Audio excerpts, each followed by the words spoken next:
Coming up next at 5 right here in WJZ, breaking news, a Christmas Day terror plot foiled in California. The holiday rush happening now. I'm Kimberly Eaton, live at BWI with what you can expect on one of the busiest travel days of the year. That's next on WJZ. Searching for a killer, Baltimore City Police released surveillance video in the brazen Fells Point murder. I'm Rick Ritter with the details and a live report. Straight ahead. Frightening moments inside a Baltimore County Police precinct after 3 officers become violently ill after being exposed to fentanyl. I'm Brooke Souls with how the officers are doing and how this all went down. Straight ahead on WJZ. This is WJZ TV Baltimore, in your community, where you live. WJZ News at 5 starts right now. Hello, everybody. I'm Denise Koch. And I'm Jessica Gartalia. We begin with breaking news. A California man is in custody after the FBI says he was plotting a Christmas Day attack in San Francisco. Chris Martinez reports for WJZ on the arrest. The FBI filed charges against Everett Aaron Jamison, a 26-year-old former Marine from Modesto, California. Agents say they acted after receiving a tip from an informant. According to a federal criminal complaint, Jamison was plotting a Christmas Day attack in San Francisco and was inspired by ISIS. It says he'd chosen the city's Pier 39 as his target. The location is typically crowded with tourists. The FBI says the suspect was inspired by the deadly truck attack in New York City in October. It alleges that Jamison was prepared to detonate explosives on the pier and then open fire on people trying to escape. 2 days ago, agents searched the suspect's home. Inside, they found several guns, a will dated November 17, and a letter that mentions President Trump's recognition of Jerusalem as the capital of Israel. Jamison is charged with providing material resources or support to a foreign terrorist organization. Chris Martinez reporting for WJZ. Now, the criminal complaint says that Jamison told an informant that he'd changed his mind about the attack. The other big story that we're following tonight, the hustle before the holiday, one of the busiest travel days of the year. Chopper 13 over I-95 in White Marsh. The majority of an estimated 2.3 million Marylanders are traveling by car. Meteorologist Tim Williams is live at the WJZ Mobile Weather Lab at the Christmas Village at the Inner Harbor. Meg McNamara is updating what we can expect, but we begin with Kimberly Eaton live at BWI Thurgood Marshall Airport, where passengers are being urged to be patient. Kimberly. And just what a difference an hour makes. We kind of saw a lull in traffic here this afternoon, but things picking up again as folks get off work and head here to catch their flights on what experts say could be the busiest day of this holiday travel season.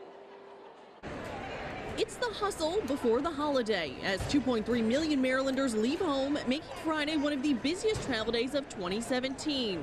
And testing the patience of passengers at BWI, winding through longer than usual security lines. I got an update on my phone saying that there was going to be a 40-minute delay for our flight, so now we're here a little early, but that's all right. I'm really just get here early. That's pretty much it. Early, AAA spokesperson Regina Cooper-Avarella says is key with a record-breaking number of people on the move this weekend.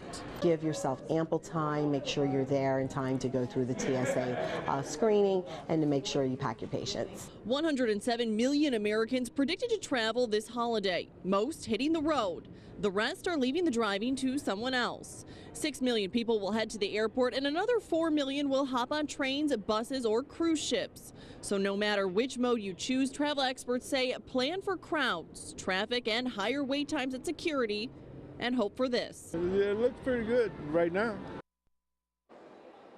And if you are worried about long lines, you can download the TSA app onto your phone, and that'll tell you what you're looking at in terms of security wait times, just in case you're trying to catch a flight out still tonight. Reporting live at BWI, I'm Kimberly Eaton for WJZ.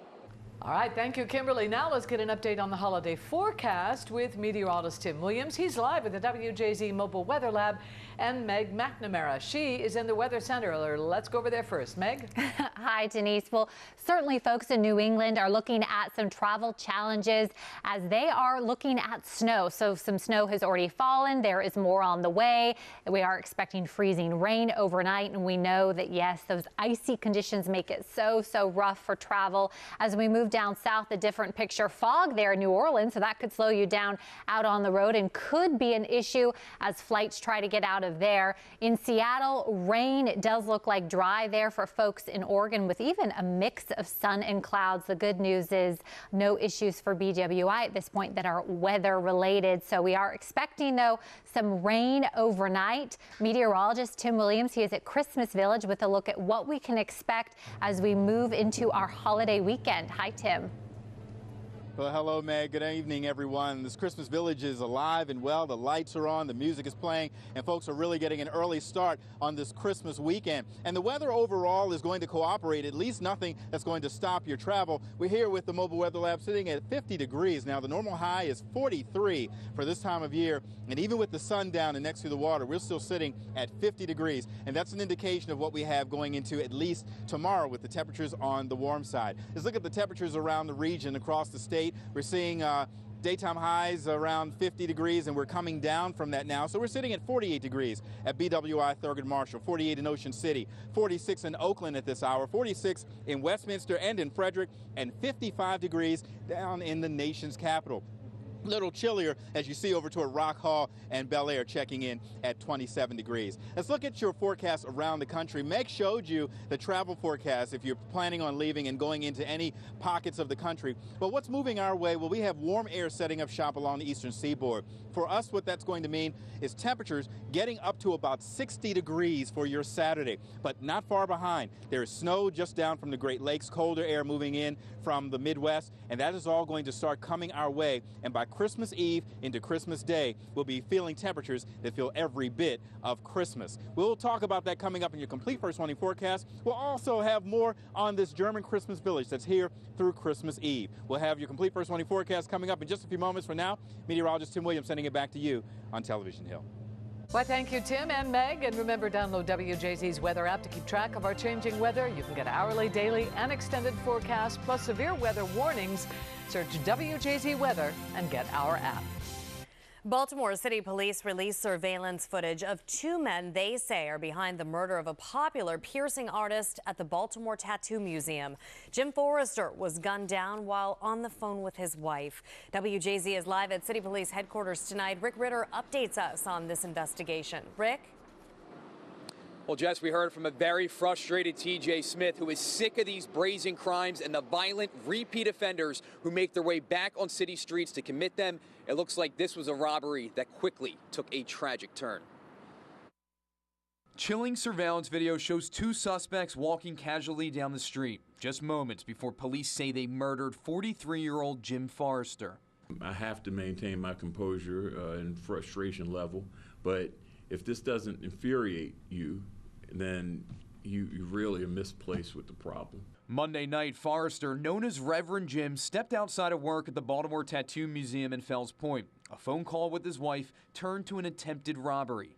She heard him say, get away from me, a couple times, and heard some noise, commotion, phone drop. The 43-year-old was killed by a single gunshot. And when officers got there, wasn't any obvious signs of trauma. Ultimately, they discovered a bullet wound in his chest. Now, police are blasting out surveillance video, pleading for the public's help to identify these two suspects. There's two people right now that are going to know that there are surveillance pictures out there, and their behavior is going to become different than it's been the last couple of days. They're murderers. They're people that need to be taken off the street and taken off the street now. Reverend Jim, a well-known body piercer and musician, gunned down just days before Christmas. He was a shining part of our team here, and now he won't be with us. Police also talking about the mentality of some of these criminals, saying they are not afraid to pull the trigger and urging people, if you find yourself in the middle of a robbery, not to fight back. Jess. All right, Rick, thank you. Anyone with information on the murder is urged to call police. Also tonight, Baltimore City Police have updates on two other high-profile cases that remain under investigation. Vic is in the newsroom with that new information. Vic? Well, Denise, City Police say they have not yet heard back from the FBI about whether the Bureau will take over the investigation into the murder of Detective Sean Suter. It's now been more than 5 weeks since Suter was shot in Baltimore's Harlem Park neighborhood and died a day later. Despite a $215,000 reward, there have been no arrests. 2 weeks ago, Commissioner Kevin Davis sent a letter to the FBI asking them to take over the investigation. And city police continue to ask for the public's help in the murder of 19-year-old Jonathan Tobash, an engineering student at Morgan State University. Police say he came upon a robbery in his Northeast Baltimore neighborhood on Monday night and was shot. Anyone with information on his murder is asked to call Baltimore City Police or Metro Crime Stoppers at 1-866-7-LOCK-UP. Back to you. All right, thank you, Vic. Tobash was an honors student at Baltimore Polytechnic Institute before enrolling at Morgan. 3 Baltimore County police officers are recovering tonight after coming into contact with the deadly opioid fentanyl. Their entire police station was evacuated as a precaution. WJZ is live at the Woodlawn precinct. George Solis explains how this all happened. George? Jess, well, the good news is that those 3 officers are at home now after being treated at a local hospital. This scary situation unfolding with a traffic stop. Normal operations have resumed at this Baltimore County Police precinct in Woodlawn. But less than 24 hours ago, it was the scene of an unfolding hazmat situation, prompting an evacuation of the entire building. The scare after it became apparent 3 officers who suddenly fell ill were exposed to fentanyl. Police saying 2 of the officers likely came into contact with the deadly synthetic opioid during a traffic stop. 2 suspects ended up being brought back to the police station. Around 11 o'clock, a secondary search of the arrestees was conducted where narcotics were found. When the narcotics were being packaged as evidence, we had a fentanyl exposure. Experts have said fentanyl is similar to the drug morphine, but 50 to 100 times more potent. This Hartford County deputy having a close call with the drug earlier this year. I started sweating profusely.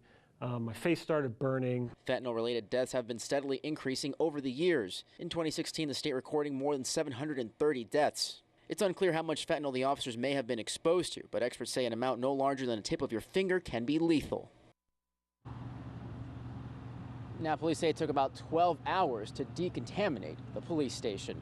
Live in Baltimore County tonight, George Solis reporting for WJZ. Well, George, thank you. According to the CDC, more than 63,000 Americans died of drug overdoses in 2016. Well, months after sparking controversy when a number of the Ravens kneeled during the national anthem, the team acknowledges the action likely caused a drop in attendance. And now the team has sent out a letter to season ticket holders. Sports Director Mark Viviano joins us now with details on that letter. Mark? Denise, the Ravens have sold every seat for every game they've played in Baltimore in the 22 seasons they've been here. But too often this season, many of those seats are empty. Baltimore's purple passion has faded, and fan interest in the Ravens is down, reflected in the number of unoccupied seats at home games. It's an issue not only in Baltimore, but across the NFL this year. And in a letter sent to season ticket holders and sponsors this week, the Ravens reach out to get fans back in those seats. Team president Dick Cass says in the letter, "We have had significant numbers of no-shows in the past, but this year has been different. The numbers are higher and it is noticeable." The Ravens pinpoint the pregame protest in London as a reason fans have stayed away. It was part of a league-wide player gesture to bring awareness to civil rights injustices in America. Many Ravens fans say the protests turned them away from the team, and the Ravens have tried to reconnect with those fans through personal meetings and phone calls, and eventually with a letter, which goes on to say, "We don't take your support for granted, and we know that we must continue to earn your respect and investment in us." The Ravens are reaching out with 2 home games left, and the team making a push for the playoffs. Head coach John Harbaugh believes the Ravens are winning back their followers. Baltimore Raven fans are incredible, and I think they're starting to get excited about this football team. So it should be fun in our stadium against the Colts next Saturday night. You can see the entire Ravens letter at our website, WJZ.com. When I asked Ravens linebacker Terrell Suggs if he's noticed empty seats, he said he hadn't, but he did add that the team needs the fans' help. And for now, Baltimore has a team poised to make the playoffs, but having to reach out to get fans to come see them play. Denise? All right, thank you, Mark. It is, as he said, Colts versus the Ravens tomorrow.